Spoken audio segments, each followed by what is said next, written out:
का स्वागत है अपनी हिंदी क्लास में। आशा करता हूं कि आप सभी स्वस्थ होंगे। आज मैं सीबीएसई में कक्षा 10 के क्षितिज भाग 2 के पाठ यह दंतुरित मुस्कान व फसल शीर्षक के बारे में बताऊंगा, जिसके रचयिता श्री नागार्जुन जी हैं। नागार्जुन प्रगतिवादी विचारधारा के प्रतिनिधि कवि थे। इनका वास्तविक नाम वैद्यनाथ मिश्र था। इनका जन्म सन 1911 में बिहार के दरभंगा जिले के सतलखा नामक गांव में हुआ था। इनकी आरंभिक शिक्षा संस्कृत पाठशाला में हुई और 1936 में इन्होंने श्रीलंका जाकर बौद्ध धर्म की दीक्षा ली तथा 1938 में ये स्वदेश अर्थात अपने भारत देश में लौट आए। अपने घुमक्कड़ी स्वभाव से प्रसिद्ध नागार्जुन ने हिंदी और मैथिली में कार्य किया और मैथिली भाषा में काव्य रचना की। इसी रचना के आधार पर ही इन्हें साहित्य अकादमी पुरस्कार से भी सम्मानित किया गया।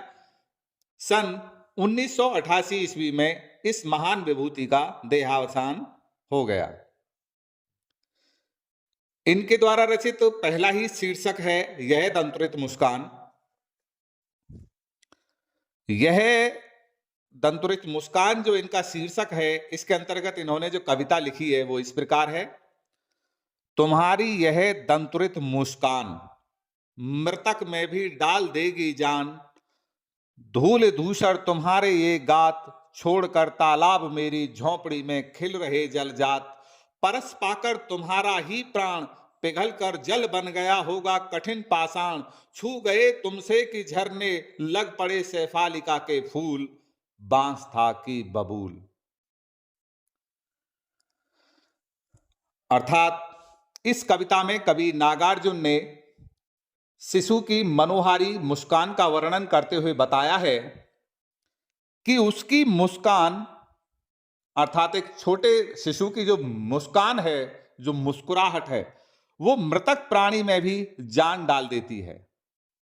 धूल से सना हुआ शिशु का शरीर देखकर कवि नागार्जुन जी को ऐसा लगता है कि कमल का फूल तालाब को छोड़कर उसकी झोंपड़ी में खिल रहा है। शिशु की मुस्कान इतनी निर्मल होती है कि वह कठोर हृदय वाले प्राणी को भी कोमल हृदय वाला बना देती है। उसके स्पर्श मात्र से ही बबूल से भी शेफालिका के फूल झरने लगते हैं। तुम मुझे पाए नहीं पहचान, देखते ही रहोगे अनिमेष, थक गए हो आंख लूं मैं फेर, क्या हुआ यदि हो सके परिचित ने पहली बार, यदि तुम्हारी मां ने माध्यम बनी होती आज, मैं न सकता देख मैं न पाता जान, तुम्हारी यह दंतुरित मुस्कान। तो कवि नागार्जुन जी शिशु को एक टक अर्थात लगातार निहारता हुआ देखकर कहते हैं कि अरे बालक, अरे शिशु, तुम्हारे इस तरह एक टक देखते रहने से मुझे लगता है कि तुमने मुझे पहचाना नहीं। क्या तुम मुझे इसी तरह लगातार बिना पलक झपकाए देखते रहोगे? इस तरह तो तुम थक जाओगे। कवि नागार्जुन उन बच्चे से बोलते हैं, कहीं ऐसा तो नहीं कि तुम थक गए हो? क्या मैं अपनी नजर घुमा लूं जिससे तुम्हारी आंखों को आराम मिल सके? यदि तुम मुझे पहचान नहीं पाए तो कोई बात नहीं, अभी हम पहली बार मिले हैं, धीरे धीरे तुम मुझे पहचानने लगोगे। मैं तो तुम्हारी मां का कृतज्ञ हूं, आभारी हूं, क्योंकि उन्होंने ही तुम्हें मुझसे मिलवाया है। यदि वह तुम्हें मुझसे मिलवाने का माध्यम नहीं बनी होती तो मैं आज तुम्हारी यह नए उगे हुए दांतों वाली मुस्कान नहीं देख पाता और न ही मैं तुम्हें जान पाता। यह मेरा सौभाग्य ही है जो तुम्हारी मां ने मुझे तुमसे मिलवा दिया। धन्य तुम, मां भी तुम्हारी धन्य, चिर प्रवासी में इतर में अन्य, इस अतिथि से प्रिय तुम्हारा क्या रहा संपर्क, उंगलियां मां की कराती रही है मधुपर्क, देखते तुम इधर कनखी मार, और होती जब की आंखें चार, तब तुम्हारी यह दंतुरित मुस्कान मुझे लगती बड़ी ही छविमान। कवि अंत में कहते हैं कि हे शिशु, तुम धन्य हो तथा तुम्हारी मां भी सम्माननीय है, सम्मान के पात्र हैं, जिसने तुम्हें जन्म देकर मुझे कृतज्ञ किया। मेरा क्या है, मैं तो हमेशा लंबी यात्राओं के कारण प्रवास में रहता हूं, अर्थात दूसरे देशों में चला जाता हूं। मैं तुम्हारे लिए दूसरे लोगों के समान पराया ही हूं। प्रवास के कारण तुम्हारे पालन पोषण में कोई सहयोग नहीं कर पा रहा हूं। मैं एक अतिथि के समान हो गया हूं। हे प्रिय शिशु, इस अतिथि से तुम्हारा कोई संपर्क नहीं रहता है। तुम्हारी मां ही तुम्हारा सर्वस्व है। वही स्नेह रूपी पंचामृत चटाकर तुम्हें वात्सल्य प्रदान कर रही है। मुझे तिरछी नजर से देखते हुए जब तुम मुंह फेर लेते हो तो बड़े सुंदर लगते हो। जब तुम्हारी आंखें मेरी आंखों से मिलती हैं तब वे स्नेह से भरी हुई लगती हैं। जब तुम मुझे तिरछी नजरों से देखते हुए मुस्कुराते हो तब तुम्हारे नए उगे हुए दांतों वाली मुस्कान बड़ी मनोहर लगती है। मैं तुम्हारी उस मधुर मुस्कान पर मोहित हो जाता हूं। इसी पाठ का अगला शीर्षक है फसल। तो फसल के बारे में भी मैं उसकी व्याख्या करते हुए आप सभी को बता दूं। एक के नहीं, दो के नहीं, ढेर सारी नदियों के पानी का जादू। एक के नहीं, दो के नहीं, लाख लाख कोटि कोटि हाथों के स्पर्श की गरिमा। एक के नहीं, दो के नहीं, हजार हजार खेतों की मिट्टी का गुणधर्म। इस कविता में कवि ने फसल को पैदा करने वाले तत्वों के विषय में बताया है। फसलें प्राणी जगत का आधार हैं।